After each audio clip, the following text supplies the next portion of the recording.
अगर कोई बहन है अस्सलाम वालेकुम। वालेकुम अस्सलाम वरहमतुल्लाह। मेरा नाम मिसबा हिना है, मैं होममेड हूँ। आपने जो कहा ये दहेज लेना या देना हराम है, तो इसकी दलील हमें कहाँ से मिलनी चाहिए? मैं अगर किसी को भी बोलती हूँ दहेज लेना हराम है तो लोग दलील मांगते हैं मुझसे और कहते हैं कि नबी सल्लल्लाहु अलैहि वसल्लम ने भी फातिमा रज़ियल्लाहु तआला अन्हा को मट्टी के बर्तन दिए थे, जो अली रज़ियल्लाहु तआला अन्हा भी और नबी फातिमा रज़ियल्लाहु तआला अन्हा भी इस्तेमाल करते थे। माशाल्लाह बहन तो ने बहुत ये अच्छा दहेज के बारे में मैं और तफसील से कहने के लिए आप मुझे कुछ दलील जज़ाकल्लाह बताइए। खैर, जज़ाकल्लाह खैर। अल्लाह सुब्हानहू व तआला ने सूरह निसा सूरह नंबर 4 की आयत नंबर 4 में कहा है कि मर्द आदमी को चाहिए कि वो शादी पर महर दे। क्या चाहिए मर्द आदमी को? तो महर दे का मतलब अल्लाह ताला का क्लियर था मसला कि दुल्हन वालों से मांग के फिर दुल्हन को देने बोले,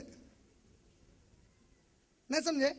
दुल्हन वालों से जोड़े की रकम 40,000 लिया, फिर बेगैरत क्या करा 10,000 महर दे दिया, उसमें से बचाया कितने? 30,000 का प्रॉफिट हुआ बिजनेस में। तो महर इसको नहीं बोलते हैं। महर किसको बोलते हैं? खुद की मेहनत से कमाकर जो महर तय किया गया वो बच्ची वालों को देना। अब महर कितना तय कर सकते हैं? बच्ची की मर्जी है। किसकी मर्जी है? बच्ची के माँ बाप की नहीं। किसकी मर्जी? हाँ, हमारे पास माँ बाप माँ पे भी चांस बनाते, बच्ची गई तो महर खा लेते। ये भी इस्लाम में जायज नहीं है, बच्ची के माँ बाप नहीं ले सकते बच्ची का महर। बच्ची का महर सिर्फ बच्ची का हक है और किसी का हक नहीं है। वो महर के पैसे कुछ भी कर ले, सिर्फ उसका इख्तियार है उसके ऊपर। महर कितनी ज्यादा ले सकती बच्ची? 5 करोड़ का मुतालबा कर सकती, बच्चा तैयार हो जाए अल्हम्दुलिल्लाह। कम से कम कितना ले सकती? एक वाकया सुन लो।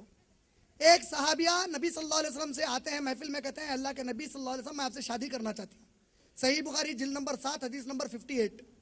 अल्लाह के नबी सल्लल्लाहु अलैहि वसल्लम ने उन्हें देखा और खामोश हो गए। कुछ देर के बाद दूसरे सहाबी ने कहा अल्लाह के नबी मैं इससे शादी करने तैयार हूँ।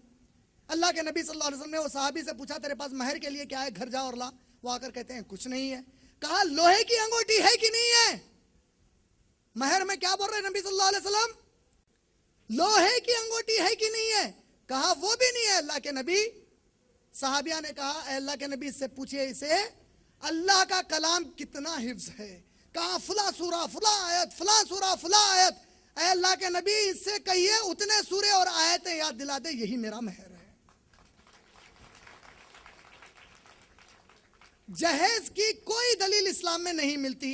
वो जो फातिमा रजी अल्लाह ताला अन्हा का मशहूर वाक़या सुनाया जाता है, अल्लाह की कसम मेरे नबी सल्लल्लाहु अलैहि वसल्लम की शान में गुस्ताखी है। ऐसे किस्से सुनाने वाले सलमान रुश्दी के खानदान के लोग। वो किस्सा सुन लीजिए असल कैसा है। वो किस्सा ऐसा है कि अली रजी अल्लाह ताला अन्हु के वालिद मर चुके थे, अबू तालिब। अली रजी अल्लाह ताला अन्हु के लिए नबी सल्लल्लाहु अलैहि वसल्लम चचेरे भाई थे। अली रजी अल्लाह ताला अन्हु के लिए नबी सल्लल्लाहु अलैहि वसल्लम खानदान के भी बड़े थे। अली रजी अल्लाह ताला अन्हु ने कुछ पैसे जमा किए थे। वो आकर कहते हैं ऐ मेरे नबी आप वक्त के रसूल हैं, वक्त के नबी हैं, फातिमा के वालिद हैं और मेरे चचेरे बड़े भाई हैं आप, जो मुझे बाप की तरह पाले हैं। मैं चाहता हूं कि मेरे जरूरियात और फातिमा के जरूरियात के चीजें इन पैसों से आप हमारे लिए खरीदें। तो अली रजी अल्लाह ताला अन्हु ने जो खुद के पैसे नबी को दिए, नबी ने उससे खरीद कर वो सामान दिया। नबी के खुद के पैसों की कोई चीज नहीं थी। वो वाकया ये है असल में। उम्मीद मेरी बहन का जवाब पूरा